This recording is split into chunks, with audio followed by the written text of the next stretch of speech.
Plus valley पॉईंटवरून व्हॅलीकडे पाहताना कधीच वाटले नव्हते याच प्लस व्हॅलीच्या एंडला फेमस असा देवकुंड वॉटरफॉल असेल.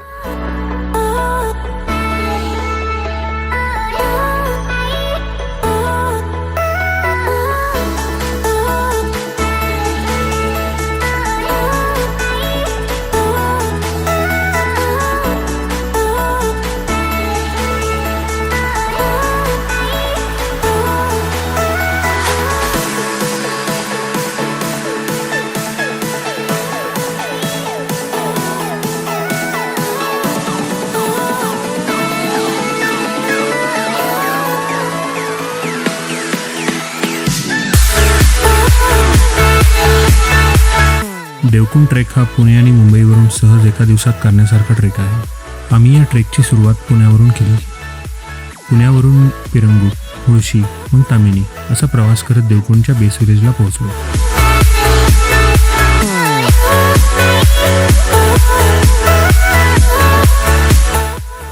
देवकुंडकडे जाताना मुळशी आणि तामिनीमध्ये असंख्य असे लहान मोठे टुरिस्ट स्पॉट आहेत जे आपले लक्ष वेधून घेतात.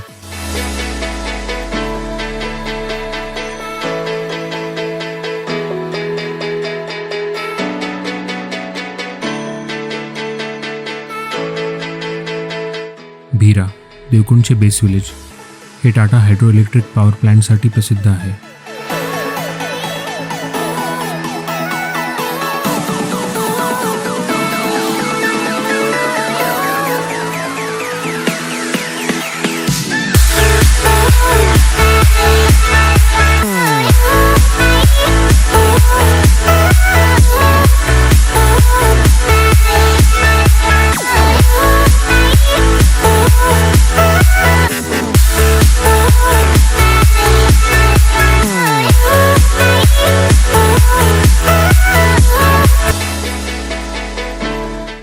गावामध्ये देवकुंड मॅनेजमेंट समितीने पार्किंगसाठी भरपूर जागा अवेलेबल करून ठेवलेली आहे.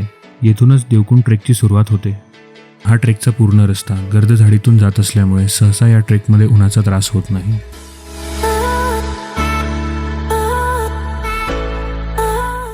डाव्या बाजूला भिरा डॅमचा जलाशय आणि उजव्या बाजूला सह्याद्रीचे उंच डोंगर आणि मधूनच रस्त्यात आडवे येणारे ओढे असा देवकुंडचा प्रवास सुरू होतो.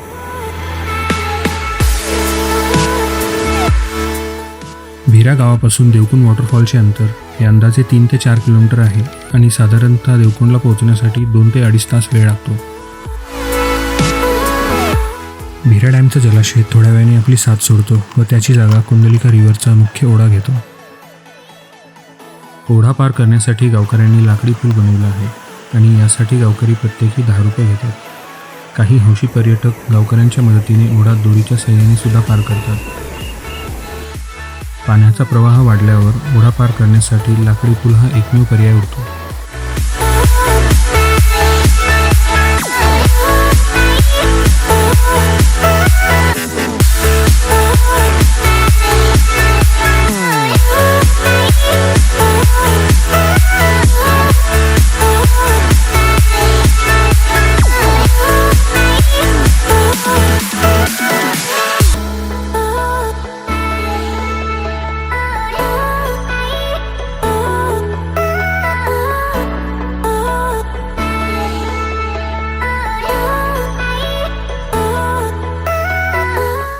या पॉईंटपर्यंतचा ट्रेक हा सपाट भूभागावरचा असून पुढील वाट ही गर्द झाडीतून जाणारी व थोडी चढाईची आहे. या ठिकाणची उंच उंच झाडे आपल्याला ट्रॉपिकल फॉरेस्टचा अनुभव देतात.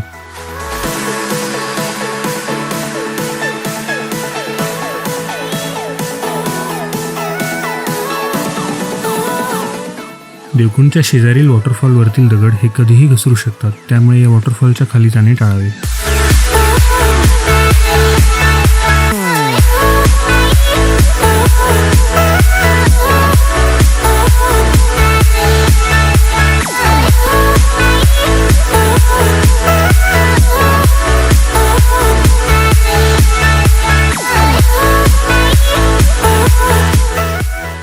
जसे जसे आपण पुढे जाऊ लागतो तसे उंचावरून कोसळणारा पाण्याचा आवाज आपल्याला स्पष्टपणे ऐकायला येतो आणि ज्यासाठी आपण एवढे कष्ट घेऊन आलो तो देवकुंड वॉटरफॉल आपल्या नजरेस दिसायला सुरू होतो. घाट वाटांवर ऊन आणि पाऊस यांचा लपंडाव नेहमी चालूच असतो.